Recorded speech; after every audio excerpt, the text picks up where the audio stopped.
Entrevista al doctor Roger Herminio Salas Gamboa, vocal titular de la Corte Suprema de Justicia de la República, ahora magistrado cesante. Tema: análisis de la Constitución Política del Perú, del artículo número 113, respecto de la vacancia de la Presidencia de la República. Doctor Salas Gamboa, es un placer poder entrevistarlo, conociendo su amplia trayectoria en nuestro sistema judicial, en el cual ha ocupado una plaza como vocal supremo titular, por lo cual, dado su conocimiento y experiencia en temas legales y políticos, es que deseo hacerle unas preguntas en relación al tema político actual, en lo que respecta a la vacancia de la presidencia de la República. Antes de iniciar con las preguntas, quisiera poder leer lo que dice nuestra Carta Magna. Artículo 113. Vacancia de la presidencia de la República.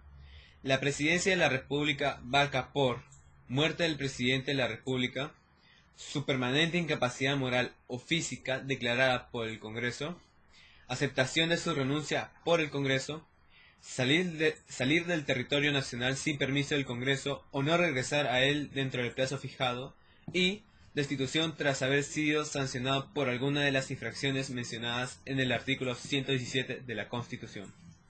De acuerdo al artículo 113 de nuestra Constitución Política de 1993, se presenta dos figuras. La primera que me interesa es el numeral 2 del artículo 113, que a letra dice su permanente incapacidad moral o física declarada por el Congreso.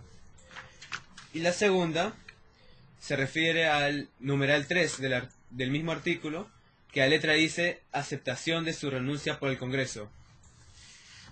Dígame, ¿qué nos puede decir de el numeral 2 en nuestro artículo, del artículo 113?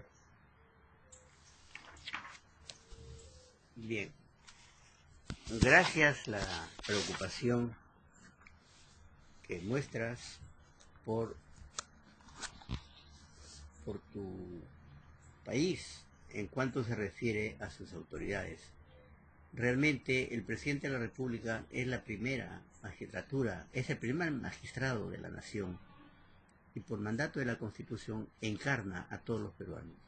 Quiere decir que el presidente de la República, en cuanto nos representa a todos los peruanos, debe tener una conducta idónea, intachable, porque él es la imagen que todos los peruanos consideramos que está representado en su persona.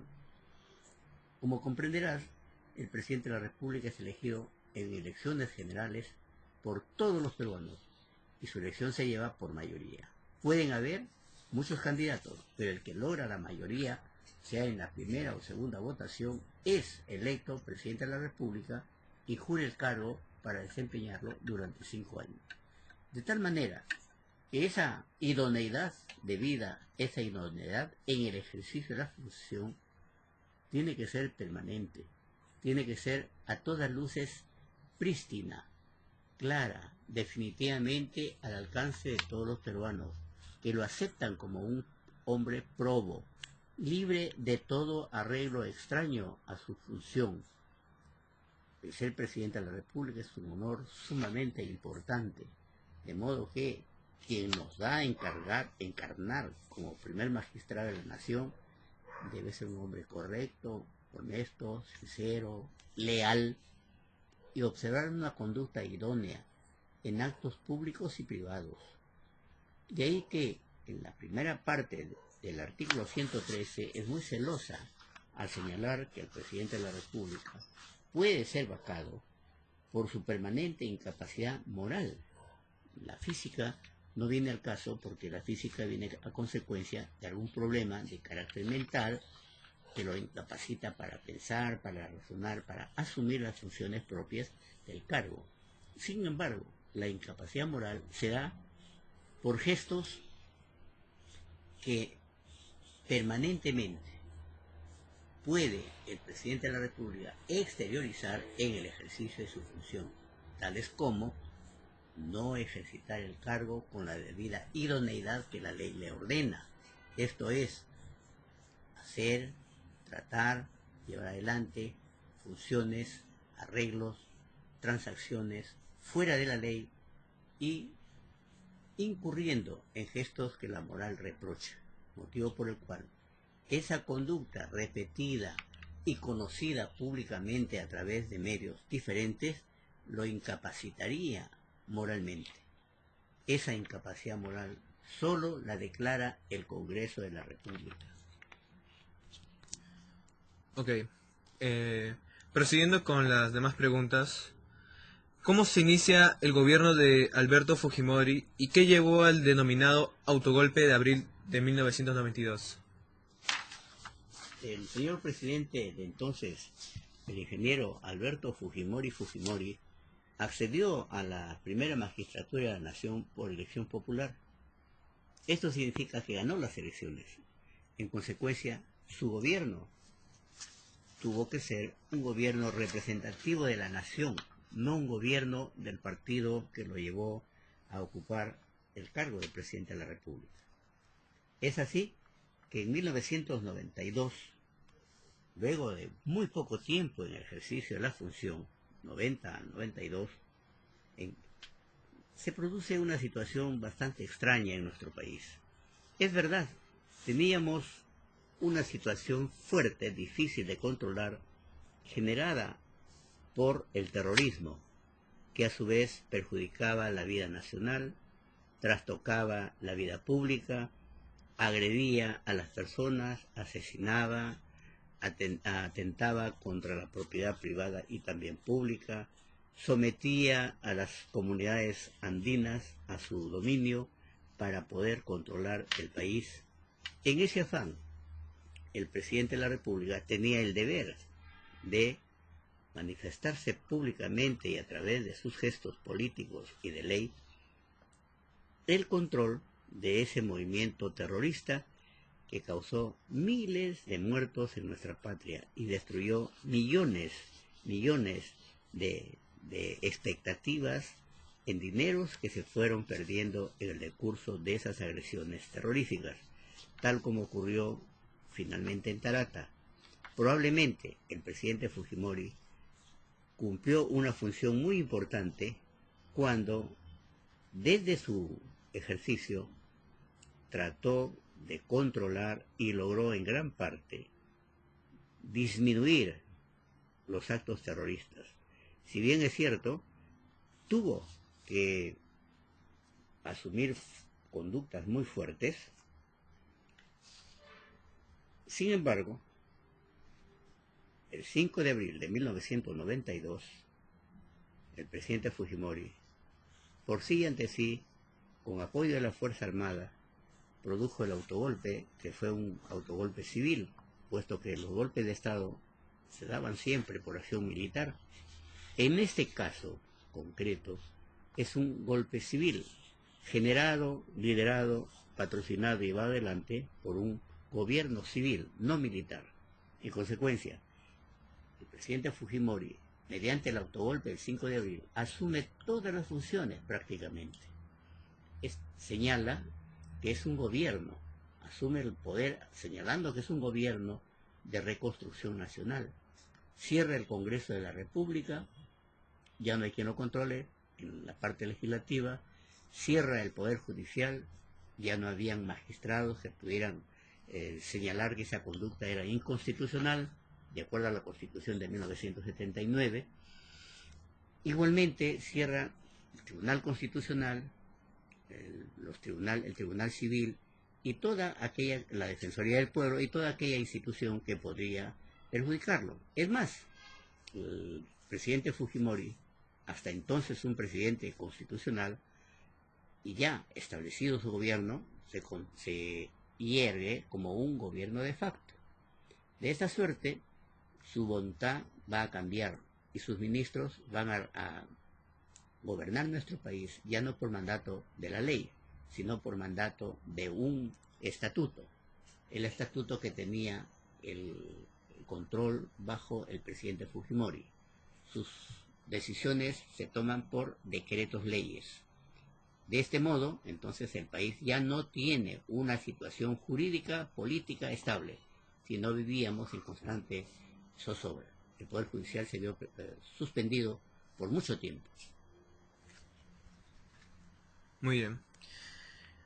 Siguiendo con las preguntas, ¿usted se encontraba en funciones en la Corte Suprema de la Justicia?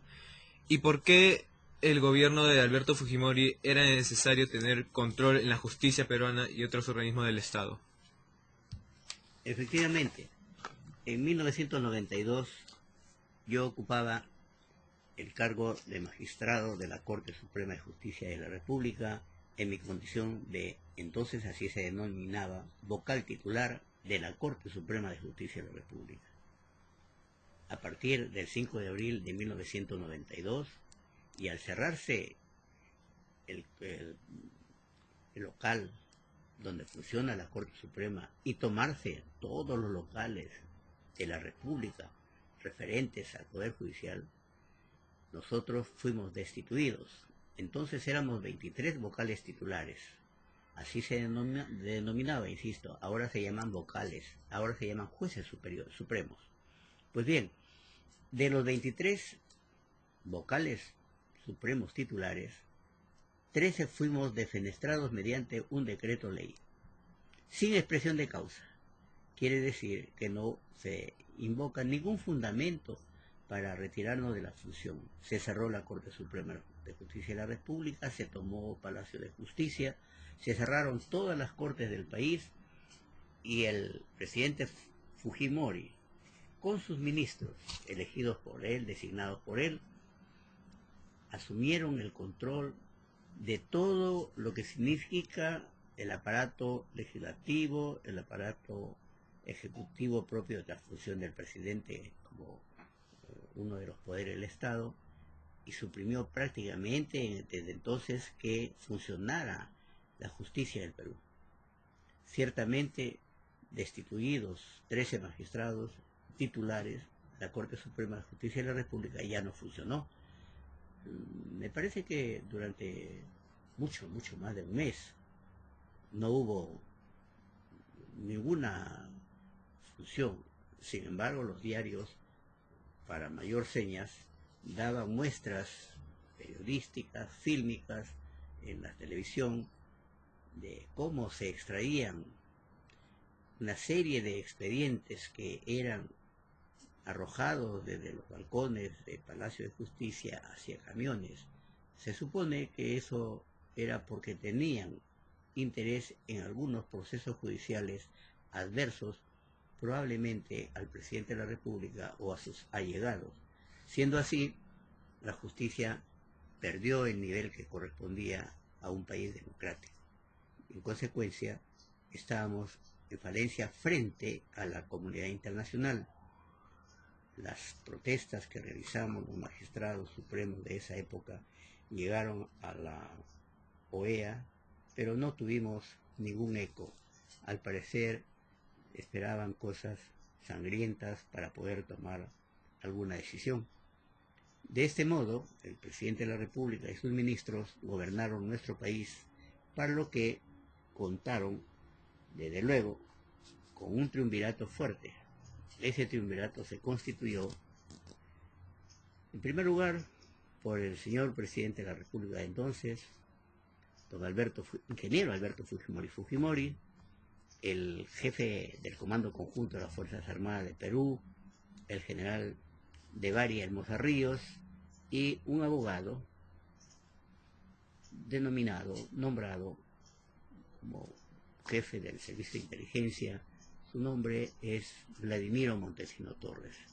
Este triunvirato prácticamente y desde entonces controló todo lo que significaba la vida política y jurídica de nuestra nación. Muy bien, y hablando del triunvirato, ¿cuál fue la alianza estratégica de este? Sin lugar a duda, no podemos nosotros olvidar que esa alianza estratégica era controlar todos los gestos, todos los movimientos de magistrados, de políticos, de policías, de militares, que no estuvieran de acuerdo con el régimen instaurado después del autogolpe. Y es así también que empiezan a discernir magistrados que debían subir a resolver causas en la Corte Suprema en calidad de provisionales. Se generó una suerte de inestabilidad, hubo saltos, manejos de la ley para poder distinguir quiénes podían ir a la Corte Suprema, se manipuló la ley para dar acceso a una magistrada que fue primero vocal de la Corte Suprema y luego fiscal suprema para concluir como fiscal de la Nación. Todo eso con el objeto de controlar la legalidad del país, porque no olvidemos que el Ministerio Público es el responsable y el titular de la acción penal. Si el titular de la acción penal no promueve una acción contra un determinado infractor de la ley, el Poder Judicial no puede, no podía y no puede proseguir en ninguna causa. Dicho de otro modo, el fiscal de la Nación se constituyó en un elemento muy importante para el gobierno del señor Fujimori. Es así también que al designarse a la fiscal suprema como fiscal de la Nación, esta funcionaria tuvo la necesidad de sujetarse a las disposiciones que emanaban tanto del Ejecutivo como del SIN, a través del señor Vladimiro Montesinos Torres. Muy bien. ¿Cuáles fueron los motivos para la caída de este gobierno de facto, luego de gobernar el país por 12 años? ¿Y cómo los denominados Vladivideos influyeron en este hecho?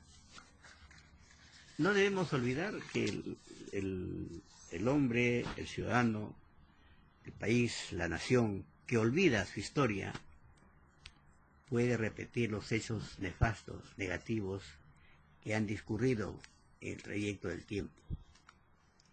Una nación no debe ni puede olvidar su historia, porque las cosas negativas que se produjeron muchas veces se repiten. Y esto ocurrió en el caso de por qué y cómo es que cae este triunvirato. Fue muy sencillo. El señor Vladimiro Torres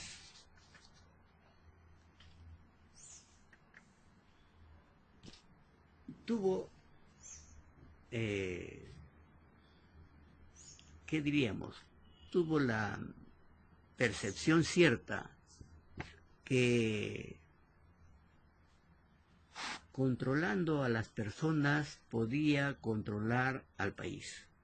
Y así lo hizo.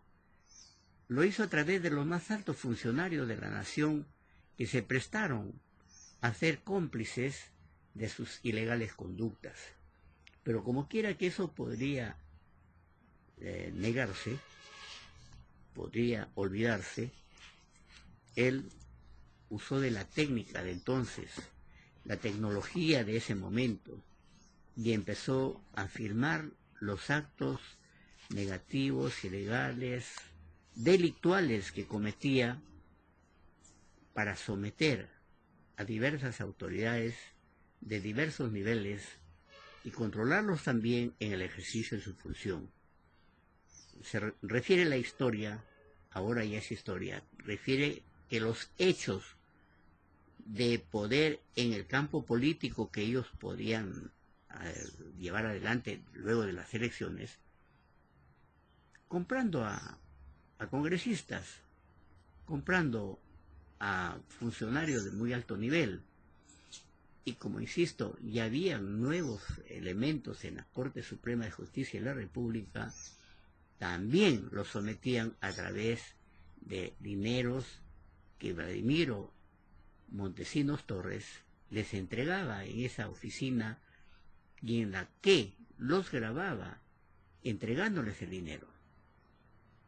De esta suerte, eso se mantuvo durante mucho tiempo y esas filmaciones, esas grabaciones las iba guardando el señor Montesinos Torres para la posteridad. Probablemente en algún momento y bajo apuros ciertos, él sacaba esas grabaciones, esos videos, a los que después la historia los ha señalado como Vladivideos, y tenerlos bajo su control, bajo su dominio, a fin de que no pudieran ser magistrados probos, sino siempre sometidos al estigma de su maldad, ¿no? Y sujetos a esa conducta manifiestamente punitiva, los podía continuar controlando. Es así que los Vladivideos fueron los detonantes, porque a partir de ese momento ya se conocía quiénes iban a la sala del Servicio de Inteligencia Nacional, SIN, pero eso probablemente surge cuando al parecer hubo un desencuentro entre el doctor Vladimiro Montesinos Torres y su secretaria.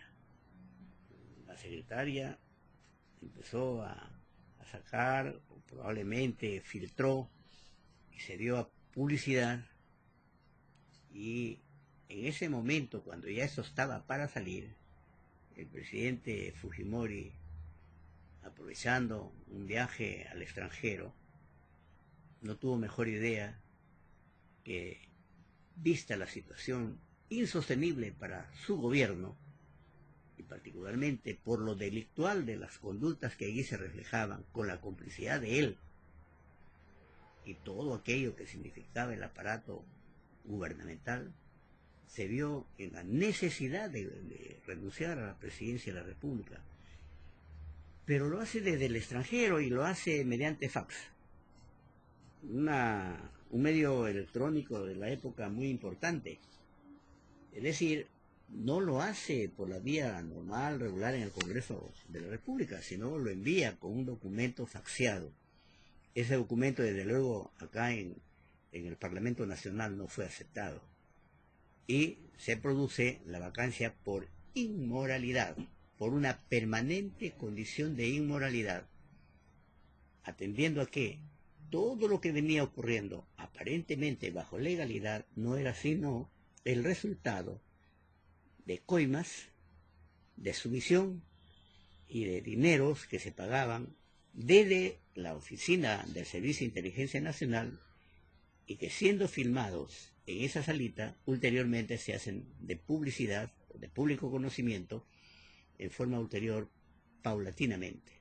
De modo que el señor Fujimori ya no tenía el respaldo de la nación, había perdido el respeto de los ciudadanos, había caído en desgracia y se vio en la necesidad de renunciar a tan alto e importante cargo como el primer mandatario de nuestra nación. Seguidamente, en el segundo punto, ya hablando del numeral 3, ¿cómo se inicia el gobierno de Pedro Pablo Kuczynski y qué situaciones tuvo que afrontar? Bueno, en realidad la pugna política siempre se ha dado por el poder. Y el señor Pedro Pablo Kuczynski Godard asumió la presidencia de la República luego de la segunda vuelta, en que ajustadamente ganó las elecciones. Al parecer fue tan pequeño el nivel de votación a su favor que dejó una cierta sensación de no legalidad. Sin embargo, su gobierno se inicia bajo la prédica de tener un gabinete de lujo, cosa que no fue cierta. Tan no fue cierta que prontamente empezaron a conocerse que alguno de sus allegados en salud empezó a hacer manejos extraños para apropiarse rápidamente de dinero del Estado a través de una serie de maniobras que les permitiría enriquecerse rápidamente con los dineros del pueblo.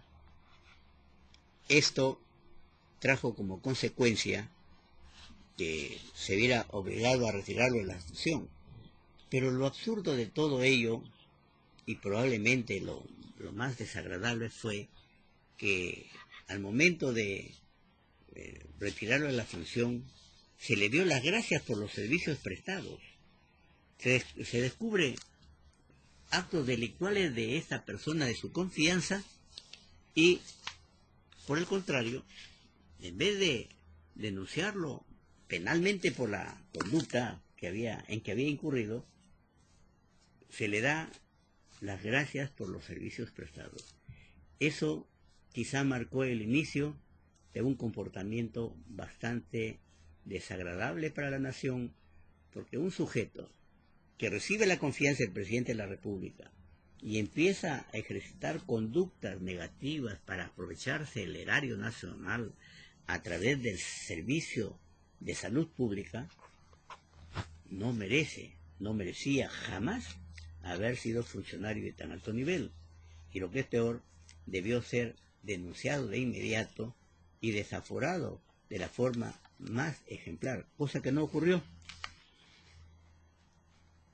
En lo que respecta a la renuncia de la presidencia del señor Pedro Pablo Kuczynski Godard, eso se venía gestando por una serie de conductas bastante cuestionables y cuestionadas por la prensa.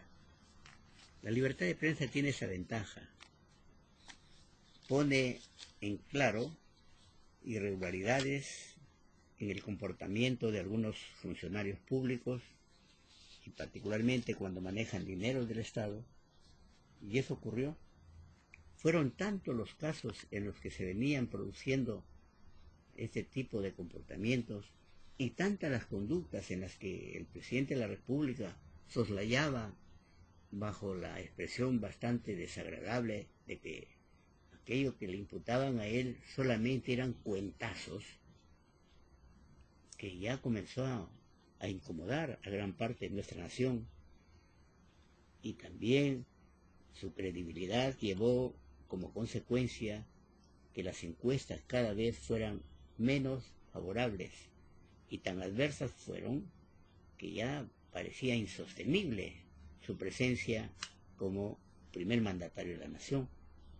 Se produjo un primer intento para su vacancia. Lamentablemente, algunos congresistas, en número de 10 y otros, para no vacarlo, no votaron en contra, pero sí facilitaron que no se produjera la vacancia retirándose o absteniéndose de votar. La abstención y el retiro de estos representantes del pueblo en el seno del Congreso Nacional al momento de llevarse a cabo la votación dio como consecuencia que no se produjera la vacancia del señor Pedro Pablo Kuczynski Godard a la presidencia de la República. Sin embargo,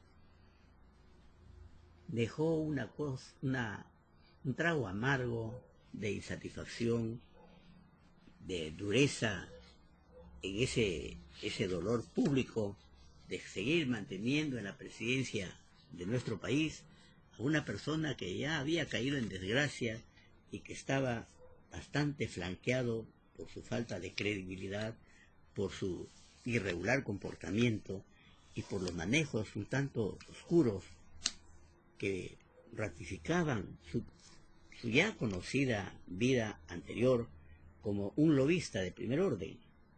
Es así que el grupo político adverso a él gesta, después de que no se produce la vacancia, gesta el segundo movimiento para que él sea vacado por incapacidad moral permanente, dada su conducta irregular en el tiempo que venía transcurriendo. Ocurrido este tema de la segunda propuesta, empiezan pues nuevamente el control. El abogado del señor Kuczynski asume por segunda vez su defensa. Muchos políticos y periodistas decían que no debía prosperar porque el Perú iba a perder, porque íbamos a tener un descalabro económico, un descalabro internacional frente a la comunidad internacional política en la que probablemente íbamos a perder. Sin embargo, ya a puertas de ocurrir la presencia del señor presidente de la República, por entonces presidente constitucional de la República, don Pedro Pablo Kuczynski, al Congreso Nacional para explicar su conducta en relación a la acusación que se le había formulado, lo que ocurrió fue muy fuerte, tan fuerte que si previamente a esos hechos se manifestaba claramente por el presidente y por sus allegados más cercanos que no existían pruebas de esas conductas irregulares, que no había ningún testimonio que pudiera avalar el señalamiento de una conducta inmoral permanente del señor presidente de la República, se produjo una nueva filmación, ahora sí, de un gobierno constitucional diferente al del ingeniero Alberto Fujimori, pero con similares técnicas. La filmación que la hace un congresista, Mamani, de Fuerza Popular, un partido adverso a la presidencia de la República. Este congresista logra grabar, no solo en imagen, sino también en audio, las ofertas, las propuestas, las intervenciones de varios congresistas, entre ellos el congresista Kenji Fujimori, que fue probablemente el gestor más importante para que en la primera ocasión el señor Pedro Pablo Kuczynski no fuera vacado. Estando ya en esa reunión y saliendo a publicidad estos hechos en los que se veía manifiestamente las conductas delictivas de estos congresistas del partido de gobierno del señor Pedro Pablo Kuczynski y de su abogado como uno de los gestores, lo único que cabía ya era pues no seguir tosudamente en la persistencia de que no habían pruebas, porque las pruebas que tanto exigían salieron a luz, se publicitaron las grabaciones, y entonces la seguridad del señor presidente de ese entonces cambió totalmente, y aquello que manifestaba de modo fuerte, airado y desafiante de que no renunciaría al país, se vio quebrada, llama a su gabinete, filma la grabación mediante la que renuncia a la presidencia de la República y evita de este modo que fuera vacado por incapacidad moral permanente. A consecuencia de esto, el movimiento político que gestaba que el Perú se iba a caer, que el Perú iba a perder, que íbamos a venir en una crisis total, porque renunciarían el primer vicepresidente, la segunda vicepresidenta de la República, todo eso prácticamente quedó muy disminuido, y el único que no defendió al presidente de la República fue el señor Vizcarra, primer vicepresidente de la República, ingeniero de profesión que a la sazón actuaba como uno de nuestros embajadores en el extranjero, esta vez en Canadá. No respondió absolutamente a ninguna de las exigencias que lo emplazaban a manifestar si es que iba a defender, si iba a renunciar junto con la viceministra, la vicepresidenta, la señora Arauz. De este modo, ocurrida ya la renuncia del señor presidente constitucional, no hace sino continuar con el ordenamiento constitucional que a la renuncia o vacancia del presidente de la República asume la presidencia el primer vicepresidente de la República.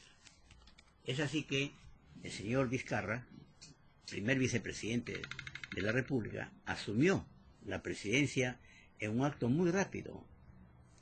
Se acepta la renuncia del señor Kuczynski Godard, inmediatamente juramenta el cargo, luego de haber hecho un viaje muy rápido desde Canadá a Perú, asume la presidencia y en estos momentos está integrando la lista de su gabinete, contando ya con un premier, el congresista Villanueva, con quien está probablemente elaborando una relación de los mejores ciudadanos que puedan acompañarlo y apoyarlo en su gestión gubernamental.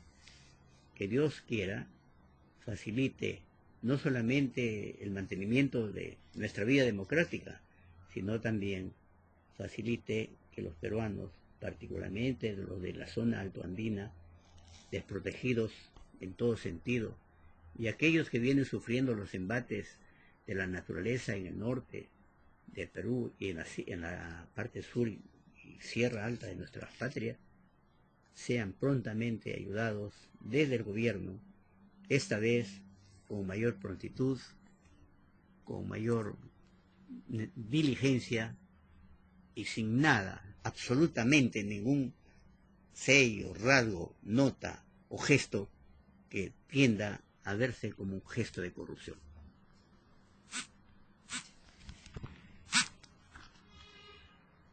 ¿Hay otra pregunta?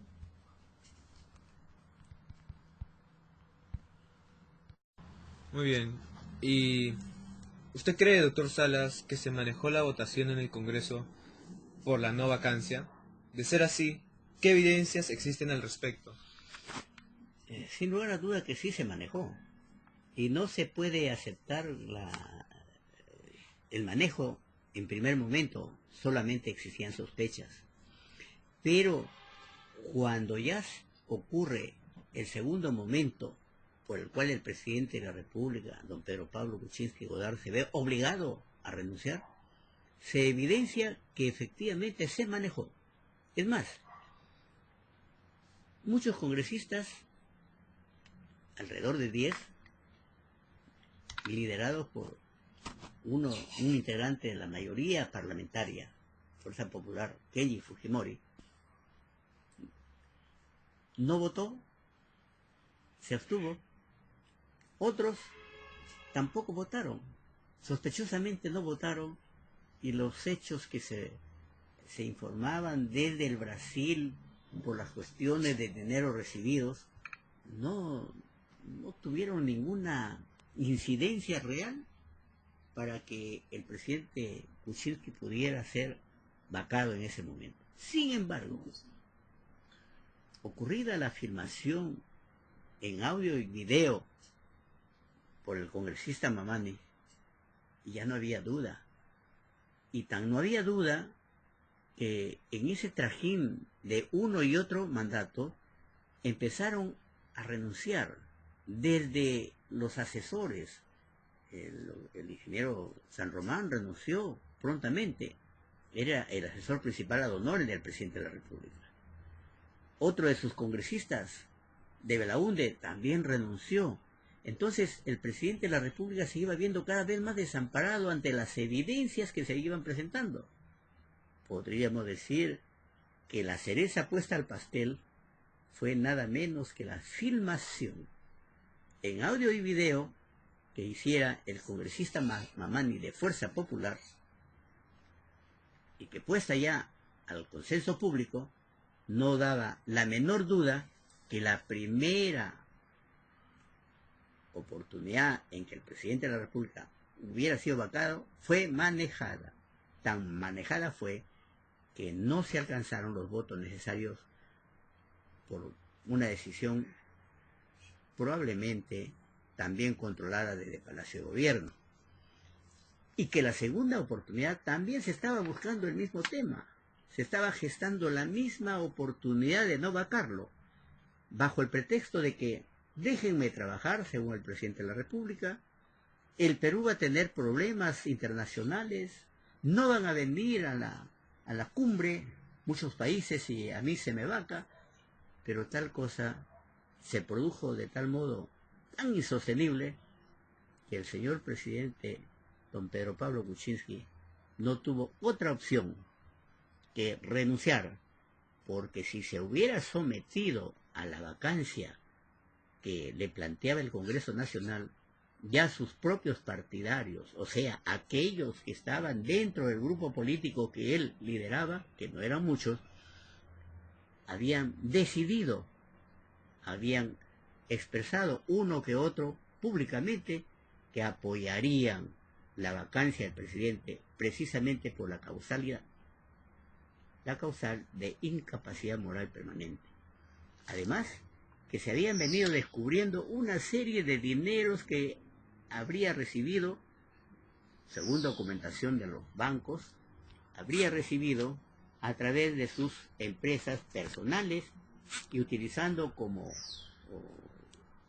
su representante a su socio, un chileno, que se prestó para, antes y dentro de la función del señor Kuczynski como ministro de Estado, primero, recibir dineros, cobrar dineros que llegaron a sus cuentas y que el señor Kuczynski tuvo la ligereza o el poco tino o un gesto de sinceridad al manifestar que esos dineros llevaban a su banquito personal. Y ese banquito personal realmente no era otro que los dineros que él recibía de empresas mafiosas que habían corrompido no solamente al Perú, sino a muchos países de nuestra América, que poco a poco se han ido descubriendo y están siendo objeto de procesos e inclusive encarcelamiento, desde Brasil hasta el resto de los países. Gracias. Muchas gracias por su tiempo y experticia en el tema. Hasta otra oportunidad. Gracias, y me alegra mucho que los jóvenes de este momento sean inquietos por conocer la historia de nuestro país, sobre todo los acontecimientos más recientes, para que no se dejen convencer, en contrario, de que ese fue un gobierno útil a nuestra patria. Fue un gobierno nefasto, y lo que es nefasto para el país debe ser nefasto para todos los peruanos, sin distinción. Tenemos la obligación de cuidarnos de la pulcritud de nuestros gobernantes.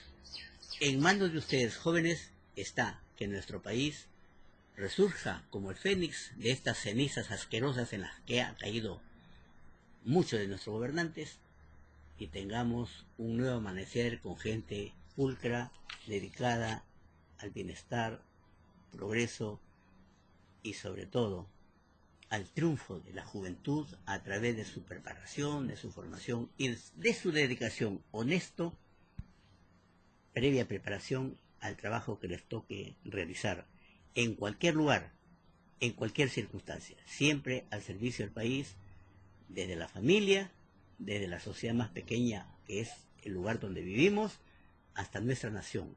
Háganlo bien, jóvenes, y tengan la seguridad que seremos un país fuerte y sobre todo respetable y respetado. Gracias nuevamente.